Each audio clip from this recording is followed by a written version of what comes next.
Spencer, what's up, man? What's up, Mateo? Thanks for having me on, man. All the way from Austin, dude. Glad to have you. Hell yeah, brother. Glad to Yep, be here. absolutely, man. And like you reminded me, man, we spoke many months ago now. It's been a while, but a lot of Yeah. life since in the interim. So what has happened since with you? Dude, a bunch of stuff, man. Growing freedom fitness as much as possible, helping men with their health and fitness, moving my business from in person to online, becoming that man that I've always wanted to be in order to share this message that we're going to be talking about today. Yeah. I know that we spoke about, I just was fresh off a breakup right when that occurred, Yeah. dude. And you helped me out a lot with that in terms of that discussion. And I think that energy since then has fueled me in various aspects in fitness, business, and life, which I'm sure all men can relate to in terms of transmutation of that, right? Absolutely, man. I'm glad to hear that I can understand because I've lived it like you've lived it. It's very easy to take on that invitation to feel bad about yourself or feel bad about a situation, especially particularly a breakup. But if honestly, it's actually a great way to cut certain emotional strings off and like really catapult yourself because um, I do believe that that two people together can accomplish a lot more than individually. But even though you are in that individual moment right now, you can still move a whole lot faster by yourself. I think it was Mm, what was it? Faster alone, further together. the old African proverb. Yeah, That's right. Yeah. So so like true, bro. there's still a benefit to being by yourself right now. You can do a lot of more things without consulting somebody else on certain things. You can expend your money on certain courses and crazy shit if you want to. So Yeah. Don't have to all in good talk to the fun. wife. Yeah. All in right now, honestly, like also you can also spend all that stuff in the strip club, but like you should, I believe, invest in yourself. It's such a beautiful time right now to just throw money at yourself and your skills. Dude, well said, bro. Yeah. I mean, I think in retrospect, it was really good that it ended in that way, um, in a way where it was amicable. Mhm. Because, and the reason is it's not that she was the wrong girl, maybe she was the right girl, but the timing of it was off, right? Like the amount of growth that I was able to have in the past 4 months, like now I'm able to bring that to my next relationship in a Yeah. better way. And I think like that's the biggest thing for men, I think, and anybody, any person is just like when two healed people come together, like Mhm. they're able to have this beautiful relationship. But if one person's like there's some child trauma and like all this other stuff that we haven't dealt with, then it's like, hey, curse on here. Absolutely. Okay, cool.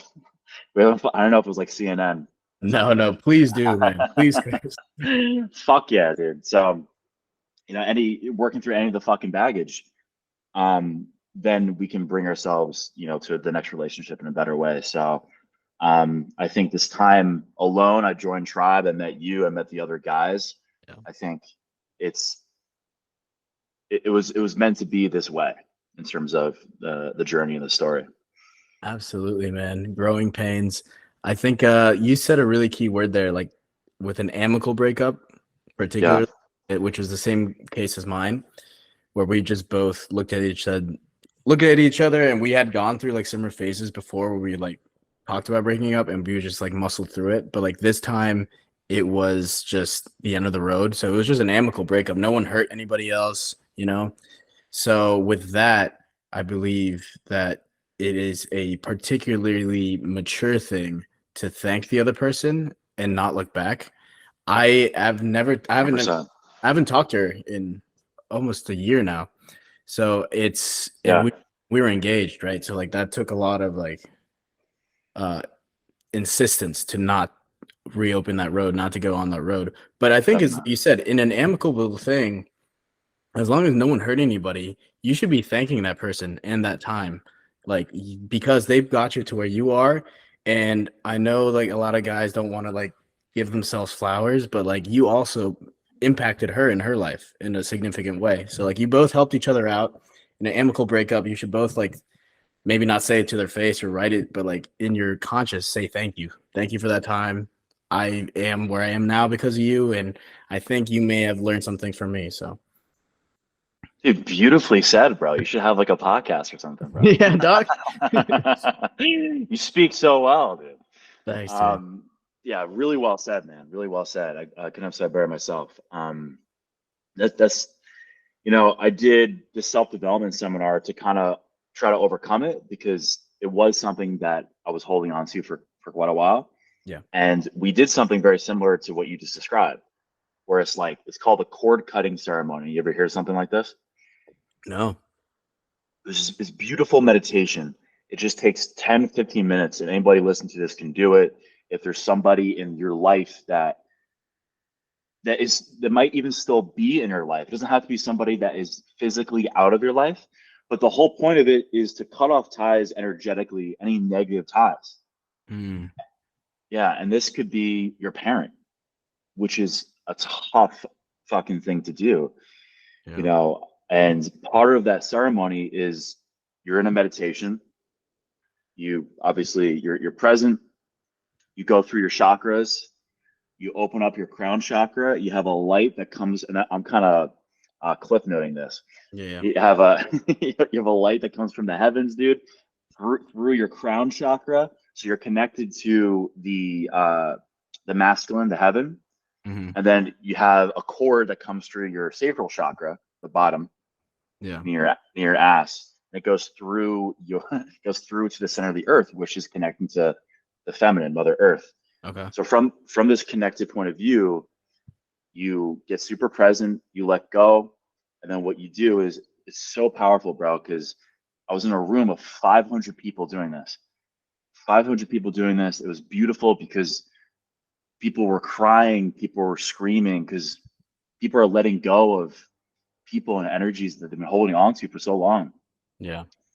So what you do is you call this person's soul in front of your body. You call this person's soul in front of your body, and you say the words that you said, bro. Like you say, like, thank you, I forgive you, I love you, and you let them go. Wow. But yeah, dude, it's really powerful, bro. One of the biggest things is you have to cut the cord, right? So you take your right hand and you go ahead and you cut the cord. Now, I want to give credit to Danny Morell. This is not my meditation. Danny Morell, if you want to look him up on Instagram, this is his. But you cut the cord, and dude, to be honest, when I was cutting the cord, it took me a while to do it. Mm. You know what I Mm. mean? Like I'm like, I'm like, I don't wanna let you go. Yeah. Wow. Yeah, dude. That shows that it's a significant task. It's a heavy task, heavy lift. Mm. That's good, man. That you just reminded me of there's a word for it. It's a Hawaiian word because it's like exactly I what know we what you're said. talking It's about. a Yeah. homono pohono or something like that. I It's love you, thank you, and I forgive you or something. yeah, and please Yeah. forgive me. Yeah. Yeah. It's beautiful. It's so powerful, man, because each four of those, like, they hit a different story. They open up a different can of worms, but the same person. You're like, please forgive me. Okay, maybe that didn't hit you the first time, but he repeats it again. Please forgive me. Oh, there was that transgression that one time, and we healed really nicely. Please forgive me. Oh, that did happen. And then and then they say, I'm sorry. And then you remember your own transgressions. And dude, every time they say it and you say it back to them, it's like waves, man. It reopens the entire relationship. And it doesn't even have to be like a like a Romantic person. romantic relationship. Yeah, thank you. It Right. could be Yeah. one with your father, like you said, dude. That's Sure. that's a powerful one. You did it with 500 people. That's crazy. Dude, it was fucking beautiful, man. It was fucking Wow. beautiful. Yeah, dude. You should come, bro. There's one in June 1st to 3rd. Yeah, I should have like a code or something, but Yeah, man. Ooh, who's it with? I but did a Tony Robbins event like that. how was that, bro? Dude, Tony is a different animal. I to be Huh. fair, I did digital events though, like on During virtual. during Yeah, COVID? yeah. But still, man, it was incredibly powerful stuff. You know, not many people know this. I actually talked to Tony, which is No crazy. way, dude. Are you Yeah, serious? yeah, yeah. What? Like I have a before or after the screenshot seminar? during it. Dude, I have a screenshot. So he got some deal with Zoom like really early on. So he had that cool room with all the Zoom screens. And Right. so like he was like, "Who wants to like answer this question, whatever?" And like me and No my way, ex were like dude. waving our hands like crazy. And he brought us on to like millions of people. And he was like, "What are your What? names? Mateo, whatever." And like brought us up and we started talking. It's crazy, man. That's nuts, bro. That's fucking crazy. So how did you feel in that moment? Like, do you remember like that experience? Yeah, man. And you know what? Hindsight is 2020. We were doing a Unleash the Power Within. No, we were doing Date with Destiny for this event. Date with Destiny, except like hindsight's 2020. We both came in with different goals for that. Like Mm, me and my ex. Like she went in trying to like fix the relationship. And like I went in to like fix my business to like improve like my business, like my yeah, own self like values. yeah. And it wasn't until that day where we actually spoke to Tony, which was relationship day, that we realized that the first 2 days we were doing all the exercises completely focused on different things, different objectives. So we're like, oh, had a little argument there about that, but it was Oh, so you didn't, so you two didn't know that you were having these different, I see. exactly. We were having this whole different thing because in my mind, I felt like I could salvage the relationship through this one avenue, through the business avenue, right? And she thought she could that we would salvage this through directly through the relationship avenue. So it's just like a miscommunication thing. But to answer your question It's about a Tony, masculine, feminine. Yeah. it really is, dude. And that you know what? Let's tap into this because this is what I probably Okay. one of the biggest nuggets I got out of that whole event was the whole dynamics, relationship dynamics, the masculine, feminine. And it's not particularly male or female Hmm. because I have really good friends who have like feminine energy, and then Sure. they just attract a certain girl that has a masculine energy. And the key is though that you want to have it like polarized, like you Right. want the negative that's in you over there. So Hmm. what's really cool, what Tony was talking about, is that like a lot of people don't do the homework to find out what they really are, what pole they really are, and so they wear a Mm. mask, and they think Mm. that mask is who they really are. So the classic example is like a girl whose dad is terrified of what dudes will do to her. So he tells her, "You don't need no man. You need to be hyper masculine. You need to do this. Never ask for Yeah. anything." And so she might have a very feminine heart and wants to be nurturing, wants to like build things, like so like take care of things. But Yeah. she has this masculine mask that when she gets into a relationship with an actual masculine person, there's conflict there, or she attracts an actual feminine dude and they're clashing there because they're not a match. So it's a lose-lose. But dude, that whole concept was amazing. That's beautiful, bro. Holy shit. The masculine feminine dynamic is really interesting. And that was something that was touched upon too in the self-development seminar. Yeah. A little bit different perspective. I agree with you in a lot of ways there. I think that it goes both ways for men and women. Like the women who wear the rock hard mask of like you said, like I don't need no man. It's fine. It's whatever. Like, does that make somebody happy? Does that make somebody happy? And the same with the man who is like, even like the hyper masculinity, the ego, like oh, I don't need to connect, etc. Does that make somebody happy? And I don't think it does, man. I think like Mhm. authenticity is the most important thing in any relationship. Right. And like you said, knowing who we are is super important. However, what I noticed in this weekend, bro, and I'm still learning, right? I'm 28 Yeah. years old. I'm still like, maybe I'll change my mind in a couple of years. But I think that men are masculine and women are feminine. And when we surrender into that, it's a beautiful thing. Because Mm. what I noticed in that weekend, dude, is like the women who, like this woman was like, I make $1 million and all that stuff, which is fantastic and it's great. And women should do that. Yeah. But she started crying, dude. She's like, like, I've never been so unhappy in my entire life. Mm. I lost myself, bro. That's the term that she used is that I lost myself. And it's like seeing a woman like that just break down and she's like, I discovered my feminine this weekend. And I think the question is, how is that going to show up for her in her life? I don't know. But it's interesting how those dynamics play into the gender roles a little Yeah. bit and how what makes a man happy and a woman happy. And I know like this is kind of controversial. like in a way. Like it's I'm almost like A because bit. it's a But weird you got the society now. banana shirt, so it's like it lightens things up. Yeah, dude, Andrew Tate should wear the banana shirt, bro. Yeah, dude. People be like, hold on, he's got some points. It's like I don't agree with him, but dude, he's wearing a banana shirt, so he must be, he must be a silly guy. Let him. Yeah, Yeah, that's hilarious, dude. I think that's so true because and again, like we're using generalizations for a reason, is because they apply to the majority of like any statistical pool. Like you sometimes need to do that. But Exactly, bro. Yeah.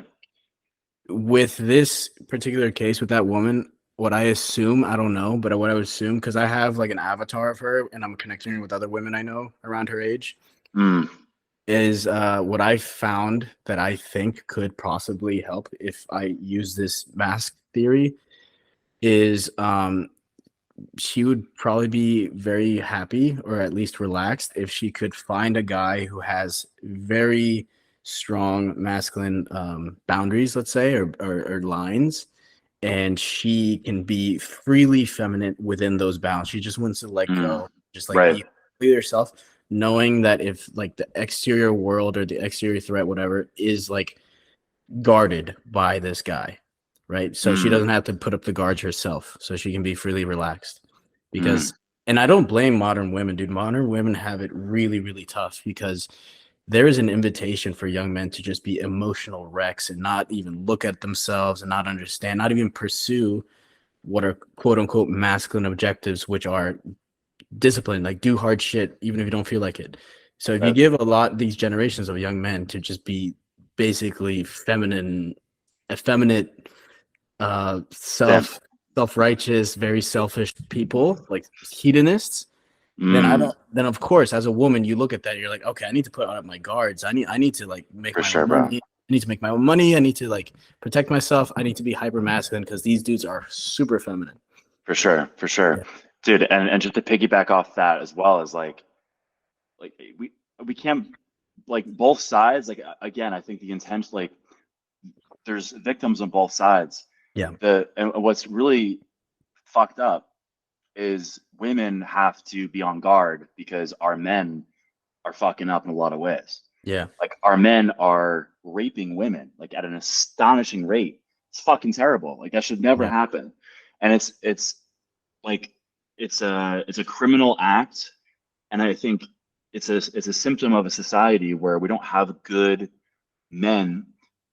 Where we have good men, but we don't have like a pandemic of good men. It's flipped. We have a pandemic of, like you said, men who aren't in their masculine, men who are in their feminine, men who are hedonistic and indulge in junk food, and particularly porn, which is a Yeah. huge one, bro.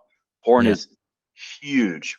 Um, so we can get into that, but basically my point here, man, is like I think it does start with the men in a lot of ways, and I think that we I want to create a society, and this is what I try to do with my business, is create a society of men of like, dude, like we have this amazing society in America. We have everything you can ever want, and we take it for granted because we were born into it.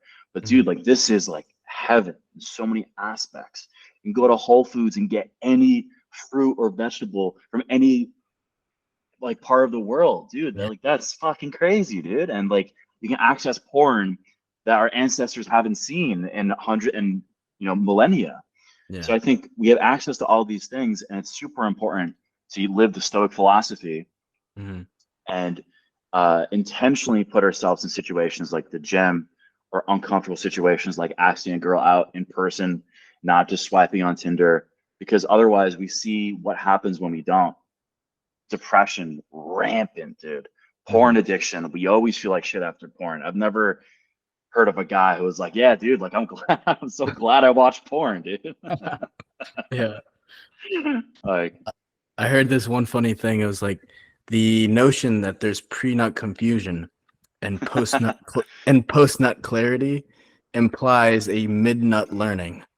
I think Joe Biden said that, dude. Yeah, yeah, quote it.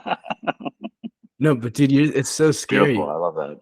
A 12-year-old kid today has more access to naked bodies than Alexander the Great did, and he conquered the known world. And a 15-year-old girl has access to mangoes from the Amazon and like chocolates from Germany and like all this stuff. And with so much decisions, there's like an analysis paralysis. You don't know what to do. So it's very easy to just Totally. do the most pop culture thing, which is consumerism and hedonism. And you may or may not believe there's like an agenda there to push you a certain direction or whatever. But what is Mm, true is that everyone's losing. Like by not assuming responsibility for tough things, and I'm not just talking about guys. Like girls have to do tough things too to be in their full like feminine. Guys also have to do tough things to be in their full masculine. By mm, avoiding those decisions, like everyone just ends up losing. I agree. I agree. And there's a bunch of different dynamics there too, where again, like the feminism movement, the postmodern feminism movement, I think we're Yeah. seeing it as well. Like it doesn't make women happy. No, And dude. no, it's like I said, I know, we spoke in the beginning. It's like, do we want to talk about religion? And I kind of do, because it's like this is something that, I'm 28 years old. How old are you again? 27. 27. Hell yeah, bro. And I remember we're talking about us being the same age Yeah. when we spoke. Um, the like in the beginning, I was raised Jewish. I'm like, this is bullshit. I'm like, I don't agree with any of this stuff. It just doesn't make sense. My rabbi told me, she was like, these are just stories, Mhm. and that just maybe impacted me. But long story short, went from there, and Arlen talks about this too, of like the curve. It's like Yeah. I'm not religious. This is bullshit. Okay, I'm spiritual, or like maybe I'm even atheist. Like there's no God. And I was never at that point, but I was spiritual. I was like, I believe in like, and I still do. I believe in like in the universe and quantum physics. Mhm. But now I see the merits of marriage, waiting until marriage for sex, Yeah. like things of that nature. 100%. A lot of rules, and I will give credence to like agnostics and critics. A lot of religious rules are rules of sanitation, are rules of like, because before then, you got to remember in the ancient world, most people couldn't read. So these ancient Mm, texts were being disseminated from learned people to the masses. mm, So the average person didn't really clean themselves. They didn't really know what to eat. So like avoiding yeah, pork was much easier than to say, hey, make sure you cook your pork all the way through, blah, blah, blah. So I do see like it's very easy to point at certain rules and just be like, this is such great evidence that uh religion is just used to control the masses. To that I say, yeah, correct. They did use that as that means too. But sure. also we're using parables and stories and all this stuff to teach you lessons that last a very long time. And within stories, not the stories themselves, although some of them could be 100% true, we don't know. But the more important is the moral, the lesson of those stories themselves. Those are absolute truths. So, and those are the ones that Yes. carry through. So when you read a story and when you're supposed to be able to apply your own situation onto those stories, that's why they're given story format. Because if it's just a bullet list, people are gonna be like, okay, exclude this, exclude that, exclude this. Yeah, it's like don't have sex, don't fuck Yeah, pussy before marriage. It's like all bullet lists. It's like, all right, fuck it. exactly. But if you give him the story of Job, or you give him the story of like Abraham and Isaac, you Yep, can just substitute names and like for situations and people and it makes it so much more powerful. it does. Well, I think a big part of that too is humans love stories. Yeah. We love stories, bro. Yeah. Dude, I think we forget we forget where we came from, bro. Like Yeah. we were so separated from like our origin story. And our origin story is stories, man. Origin story is stories, like where we're Exactly. around the campfire talking about stories and talking about, legends. And like, for example, I think that the Greeks, like I love Spartan and Greek culture, Yeah. and the whole, like, you ever get into that, like the mythology of the Greeks and Romans? Yeah. I love it. Beautiful, bro. And it just depicts like this. It's such a fascinating thing, man. Like the ancient people trying to explain certain things through Yeah. stories. And very Which powerful raw emotions too that are just timeless. I was walking through Madrid, sex. and in Madrid there's a Gran Via, like the main street. And if Yeah. you look, there's Roman architecture everywhere, Roman statues and Roman gods and goddesses. So I was walking with someone and I told her, look up there. And she's like, what? And there's a statue of Diana. and she's like a god, and she was like shooting an arrow, Yeah. and I was like, "Do you know what she's shooting at?" She's like, "No." And we walked across the street and saw the other side, and there was this guy getting like taken by a phoenix, and and she was like, "What is that?" And I was like, "That's her lover." Zeus came in, saw her, a goddess, like flirting with this Mm, mortal, and like right. he sent a phoenix to take him away. And this is the story of that. And the story goes that she shot two arrows, missed, but one of them did land. And she's like, "Oh, that's cool." And so we walked back over, and we were walking, and then I was like, "Look at the ground." And we look at the ground, and they carved the two arrows she had missed into like the sidewalk, so you can just walk over. No way, dude. Yeah, Really? yeah. So it was like really cool. If you know your little stories, you can Crazy. hear like stories of like jealousy and like love, and like you can take your lessons from that. Like pursue love. Sometimes you'll make it, or like don't be a jealous father. You can get whatever story out of that you want. You know. Yeah. Yeah. That's beautiful, bro. Holy shit. So the Romans carved that. They carved those two arrows in there. No, no. This is like I think in the '70s or something. But they put the Oh. story. Yeah. Oh shit, dude. I thought Yeah. I thought the Romans did. Wait, so the Spaniards did it in the 70s or Yeah. Yeah. oh gotcha, gotcha. Okay. That's still cool. Um yeah, dude, I think our whole life is a story, man. It's just Yeah. that's what it is. It's Yep. emotion that's overcoming and the hero's journey is a very, very fascinating one. Dude, the hero's journey. You mentioned earlier how like one of the main things you should do is like a basically an obligation, if not something just short of that, as a man, is to extend yourself and get rejected multiple times. Like that's what you're supposed to do. You're supposed to feel uncomfortable. And Yep. did you finish all of Arlen's course, by the way? I did not, to be honest, no. It's Did all you? it's all the last one, the last module, he talks about this point exactly. He's like, the secret of our behavior is hidden in our bodies, in our anatomy. And I was like, oh, that's really interesting. What does he mean? So he says, as men, we have our phalluses, right? So how we should behave in the world is to penetrate. Basically, that's Right. our nature, to penetrate. So in this case, penetrate new opportunities when they arise. Like you see a girl right there, you should get in there immediately, like Yep. just find a way, even if you get rejected, whatever. That's your nature. You're supposed to do that. Why? Because you should get used to being rejected so that the time it does hit, you take full advantage of it and you run with it. Also, it creates a very thick skin, both emotionally and like business wise, whatever. But also, it protects the girl. You were talking about rapes earlier. Mm, Dude. mm. I think there's nothing more dangerous than a quote nice guy, because that's like the most I baseline agree, thing in dude. the world. Dude, It's fucking psychopathic, man. it's insane. If you really look at it, bro, and listen, I used to be a nice guy. I think Uh, many of us have gone through phases. yeah, Uh, it's so fake, man. It's such a weird, creepy thing, and yeah. it like continue. I totally agree. No, dude, exactly. It's like borderline predatory, because what you're Yeah, asking for, which is like sex and maybe a relationship with the girl, you're giving her the most baseline thing in the world, which is being a good human, just being right. kind. Right? So like when So girls weird. like reject nice guys Mm, constantly because they're like, hey, you should like build your wealth, build your physique, do something, get like work for it. They can't take it, and then those are the guys who end up becoming like really resentful people, totally, bro. Incels and or shit. like just straight up violent, you know? Right. School shooters. Yeah, I mean, those are always guys who can't get laid. exactly. Yeah. Incels. Incels, bro. It's a huge problem, man. And I think it's part of the messaging that they're hearing. Like they're hearing like, "Oh, you're good as you are. You're okay," which Totally. is bullshit. It's not, and I'm not shitting on you for not being okay. You should actually like feel good, because that means you can be so much more than what you are.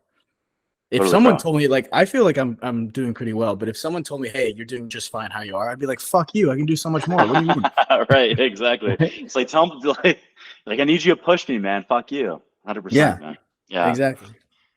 You're gonna be a good dad, man. You're gonna be a good father. Because I I think that's what we need in society. And maybe it starts with the father, Mhm. maybe it starts with society, but we are seeing these aspects that are coming up as symptoms where guys are resenting women because they're not developing the skills necessary to attract a woman. Mm, They're being complacent and n- not necessarily to their own fault. It's tough. You have to really be like a conscious individual right. in this matrix, because it is a matrix, dude. Like, if Yeah. we're not careful, we can really just sleepwalk our way throughout life. And there are so many men who do that. There are so many men who live lives, you've heard that quote, of quiet desperation. Hmm. And so many men commit suicide, and it's an epidemic, man. It's like, what the fuck? And it starts with putting yourselves in the fire, getting rejected, and developing these skills. And that's why I love fitness, because I want men to have some sort of tap into the same energy that our ancestors have. Because at the end of the day, we are connected to our ancestors in a spiritual and emotional way. Yeah. Literally, our DNA is like passed down.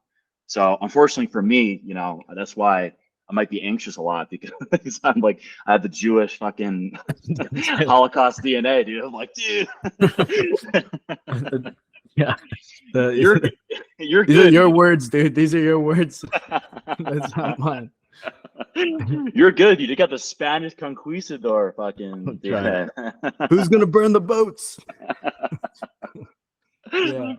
Yeah, man. So, uh, you know, the fire that the ancestors had in battle, like that, really that flame of, like, I wonder how many men would do this, and I feel like not like majority of them wouldn't.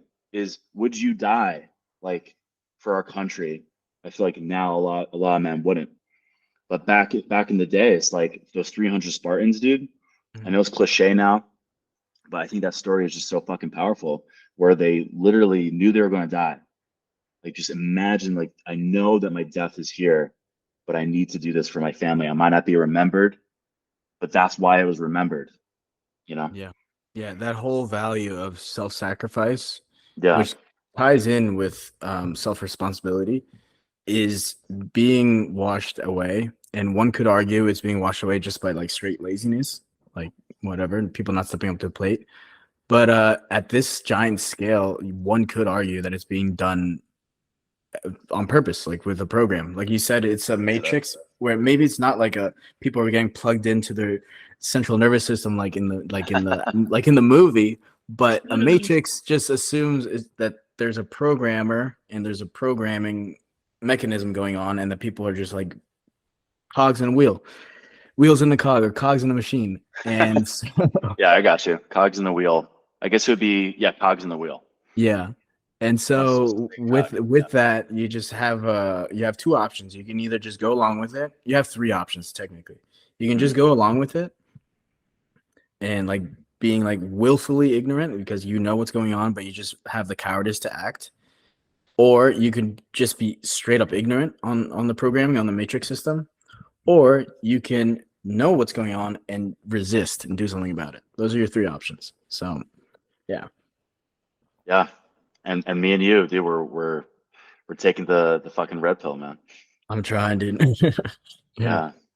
But dude, it's so scary. I just had my cousin. She's here. She's 3 years old. She's a little girl. Mm. She's awesome. I taught Adorable, her to bro. play a little bit of chess. Well, she Nice. doesn't know how the pieces move yet, but she's just getting comfortable with the So board. cute. But yeah, dude, she's Generation Alpha now. Oh, is that what we're calling it, man? Yeah, Gen Bro, I Alpha. swear to God, this is like a movie, man. That sounds like the last generation, dude. Exactly, dude. Like, Well, like Gen Alpha. sociologists and all these people I read and respect, they argue the whole fourth turning theory, where there's like four phases of civilization, and they each last around two decades, so like 20 years. So a whole cycle is like around 80 years. And why is it Mhm. 80 years? Because by the time one generation is born, they forget the lessons of that last fourth generation, so there's a cutoff For there, sure. and so you repeat a lot of the mistakes because people don't know their history, and that also ties into the strong men weak times, like that stuff. You've heard that. Definitely. Of course. So it's all that stacks up, all that to say that Generation Alpha seems to be the generation of the strong men that's gonna fix shit. So Oh, fuck yeah, dude. All yeah. right. So she's Oh cool. yeah. So she's cool. Oh yeah. She's gonna be a queen, man. That's right, man. That's great, dude. Yeah, I think that's a human error that we have, right? Is like we can hear about these things, but we don't know until we experience it. Like kind of 100%. same thing in business mentorship. It's like, oh, like failure is the best way forward. It's like, nah, like like probably not. And then you start failing and you realize, oh yeah, like this is literally the best lesson I could possibly have. 100%, man. And with that Date with Destiny event, Yeah. there was a lot of lessons and stuff he was talking about where I was just nodding my head and like I really did absorb and like understand what he was saying. But it wasn't until I went through this breakup that when I opened the journal again and looked at it, I was like, oh my gosh, it's right there between the lines. I could have done that. I could have done this. This is what he was referring to. Like all this stuff just like came up at me. And like you said, a lot of lessons for some reason, it might be biologically like good for us that it happens this way. I don't know. But a lot of Maybe. lessons don't hit us until it hits us, right? Yeah. Yeah. Well, dude, it says a lot about you, bro, that you like there's been no contact in a year. Yeah. Like that's powerful as fuck because it's hard to do, but it's important to do to cut the cord and move on because any half-ass stuff, like I did that in the beginning with my ex, it destroys a man in particular. You know, it's like Yeah. it depresses us. It's like the only way is to move forward and leave space open to growth in business and growth in a new relationship. Exactly, man. And we actually grew up in the same hometown here and everything. So like it's actually pretty bad like when I drive, take certain roads and stuff, but like now it's all good. But You ever see yeah, her man. or Huh? you ever see her like just around? I don't know where she is. I actually blocked her on all social media and stuff because she's huge on social media. So I would get like even when we were together, I would get her ads and stuff. So like I don't want to see any of that stuff. Block that shit. Yeah. But I don't think she's here. Okay. Pretty sure she's not here. But yeah, man, the no reaching out thing, I think is just especially for a relationship that is emotionally charged as a what do you call it? Romantic relationship. Romantic. Yeah. Kissy kissy kissy relationship. That's right. These are Yes. technical terms now. Yes, I think Jordan Peterson said that, dude. Yeah. So when it comes to something like that, I know no matter how well intentioned my message is, I'm going to completely just like not shatter, but it's going to disturb her peace or whatever she's done to get to a good place. And I Yeah. know that she knows she's very emotionally intelligent. She knows that would do the same thing to me. So like we don't need to interrupt our healing process. I read somewhere with Esther Patel. You know who she is? She's this like Sounds a little bit familiar. Who she's is like she? this. She's amazing. Like I think she's a psychologist or something. She helps people in therapy. I don't know what that's called, but she's Sounds very familiar. smart. She's been on Yeah, a lot of podcasts. She says girls heal a lot faster than guys do, and like that's 100% true. And 100%. probably evolutionarily, right? Because like when your guy dies in battle, you need to be able to like move the fuck on. Yeah, So, definitely, but dude. yeah, like she's probably in a fantastic place emotionally. So I don't want to get involved with that. I I'm doing really good too. I But see it, yeah, bro. I That don't want to just get in there again, because I wanted everything with her, dude. Like it's and she knows that, and like we both like still love each other, like always. Like if her family's still like here in this area, if they need something, like next question, I'll go there help out. And I know like she knows that she has the same situation here. Like if my folks need something and I'm like something for some reason I can't do anything, like she would be able to help. Like I know that's the relationship we have, so there's no need to like muddy that. beautiful, So bro. yeah, Beautiful. Yeah, dude. It's it shows character. It shows maturity. It's a modern man type of way of going about it. Um, yeah, and you said it beautifully, man, because it does disturb the peace. It does disturb the peace. And I mean, Jocko, Jocko Wilnick, yeah, yeah, yeah. he talked about something about the breakups. He's like, because the men and women dynamic is interesting with this too. And I heard that story, like the evolutionary stuff, which makes perfect sense. Like the man dies in battle, like obviously, like you have to fall in love with the conqueror or something like that, which makes Yeah, sense. And men never forget, or it's hard for us to forget, yeah. which makes sense evolutionary too. But Jocko Willink said something. He's like, uh, if it's meant to be, like she'll reach out, Yeah, which I dude. personally agree with because it's like women are so much better in our relationships than men, you know? But they're so intuitive, dude. Dude, I at first I was like when I was like a kid and like one of my friends went to like a little like middle school breakup. He was Yeah. like, So why can't the world just be like guys and just like be straightforward and like do all that stuff?" I'm like, "Bro, are you gay?" No, I'm kidding. I was like, it's like, yeah, I was about to say that, dude. no, Is he gay but now? no, he's straight as an arrow. But what happened? He says that. Probably gay. But what I realize though now is like a world of just men where like we could reproduce amongst ourselves, whatever, but we're still emotionally charged up as men are. We would be missing out on so much of the world. A woman's emotional quality, emotional input, intellectual input, physical input, like they are what makes the world like warm. They bring color to Mm, life, and I just love everything about them. So I think it actually because we think differently on the same stuff, that is what makes life interesting. Like I think that's part of the pursuit of understanding each other within a relationship is one of the most beautiful things because once you figure out certain things, other things arise and you work on those things, and it's beautiful. definitely, bro. Definitely. Well Mhm. said, man. I agree. I totally agree. It's a totally different dynamic. Like men and women are totally different in a lot of different ways. And a woman's perspective on things is always enlightening. It's like I think we should have like women presidents or women leaders. Mm. Like I think that'd be great because it's like women are good at relationships, women are good diplomatically. It's the balance that needs to be taking place that I think is super important. And the acceptance of who we are in society.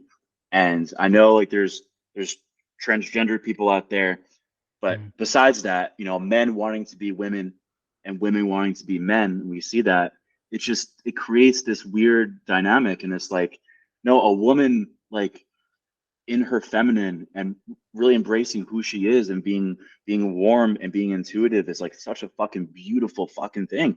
Makes Yeah. everything so colorful, like you said. And a man in his masculine is a beautiful thing as well. Like a man in protective mode, a high value man. Like when we see somebody like that, it's like, we're in awe. Like somebody who is strong, who's capable, who has resources.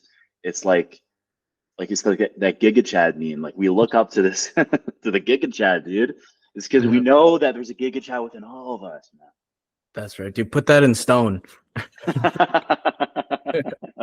Put on the gravestone, dude. There's a Giga Chad in Here all of lies you. a Giga Chad, chin first. Chin first, bro. I love Amazing, it. amazing, dude. Yeah, dude. I was consuming a lot about Esther Patel.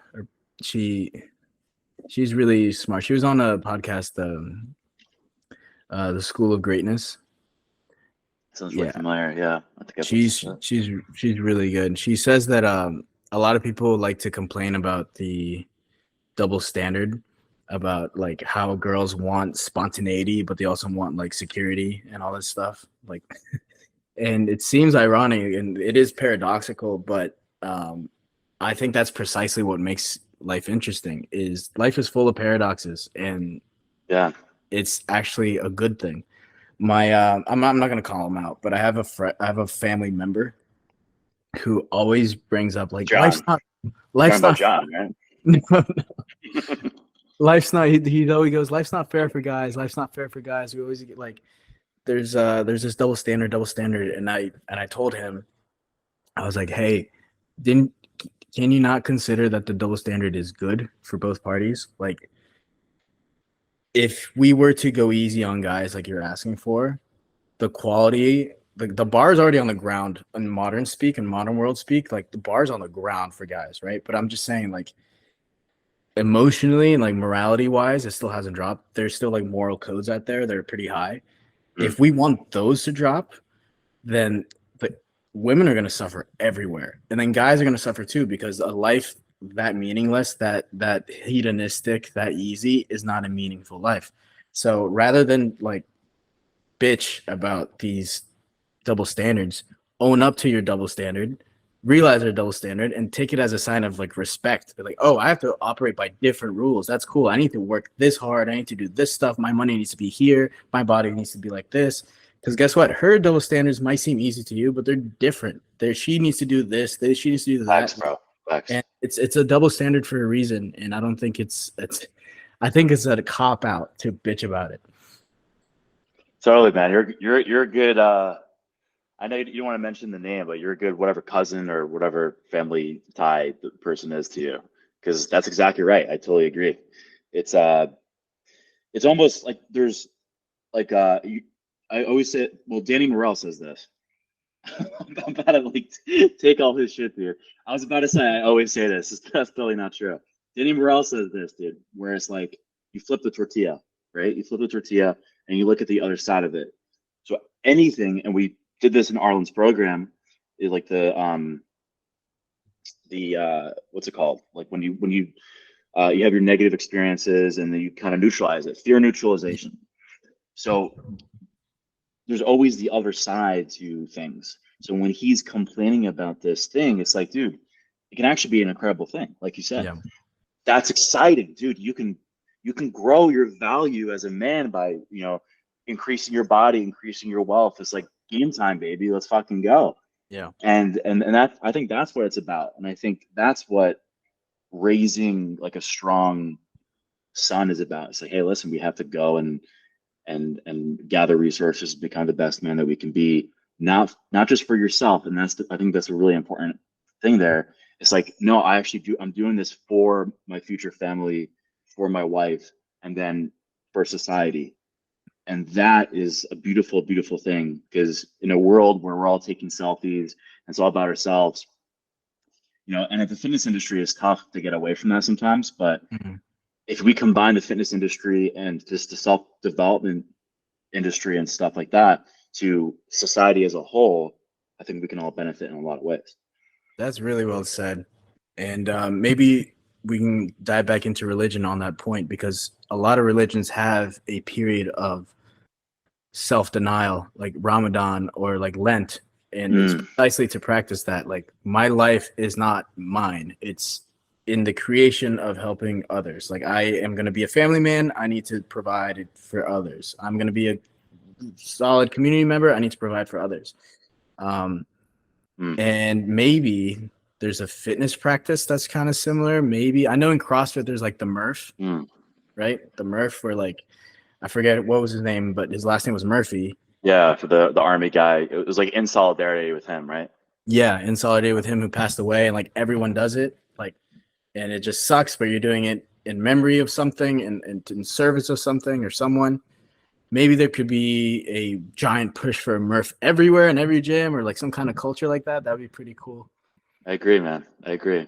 Yeah. I think it's an interesting thing, because I think fitness needs to be a part of that, dude, especially in America, where it's like there's so many, it's an epidemic of the hedonistic lifestyle, the overweight people, the heart disease and all this stuff. It's like, and we just saw with COVID, the terrible, I don't know if I could say COVID on here, dude. You might get we see with that the terrible consequences of that. And particularly, like, we can take pills, we can take these other things that are addressing the symptoms of the problem, or address the core issues of the problem, which are being healthy individuals. Like, our society, if we all went to war, we'd be fucked, dude. Yeah.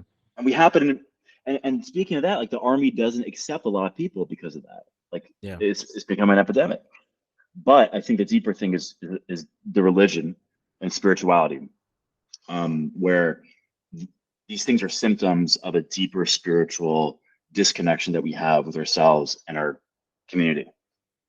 Yeah. Have you listened to any of Arlen's podcasts? A couple, yeah. Like, the opening is like, we don't have no Great Depression. We have no Great War. What we have is a spiritual war. That's right. That's right, baby. Fight Club. Let's go. Yeah. It's true. Oh, man. What is that? I've never heard of that. What could that? I don't know. I think it cut out there. I didn't really hear. Right. Yeah, I know. I said. Yeah. But dude, yeah, spiritual war, man. and that's within the home, and that's within the society. There's forces at play, so you want to be on the right side. Totally, bro. Yeah, So man. tell me about your story and how you got to the man that you are today in terms of your trials and tribulation. Because what I see before me is a man who is articulate, who is competent. You have this amazing business. Um, you have great values and stuff like that. So I'm not, no homo, but tell me, tell me about your story, bro. Because you obviously, were you always like this, or like what kind of things led No. to, yeah, your viewpoint now? Thanks, G. That actually means a lot. Well, I was born at a very young age. Let's start with that. Get it? Nice, dude. My Yeah. brain was like, bro. There's no way. I'm like, dude, yeah, Yeah, word up. makes So sense. I was born in Bolivia, which is where my parents were born. Yeah. And in South America, I spent the first 2 years there. My first language is Spanish. I actually think in Spanish. Not many people know that. No way, dude. So like if you're doing a workout, you say uno, dos, tres. Yeah, That's counting for fascinating. sure, counting for sure. And like my dreams, like when I'm talking to people, it's in Spanish. Um, That's fascinating, man. which is like another like. Actually, no, I'm not gonna get into that. But it's good. It's great. And then my dad got a job offer in Singapore, and so I learned English in Singapore. We lived there for 4 years. My little brother was born there, and then when I was 6, um, my family moved to where we are at now in Virginia, in Northern Virginia, like DC. Mm. And I was in kindergarten, and it was a September day, and we were not allowed to leave the school. And we're like, what's going on? And it was 9/11.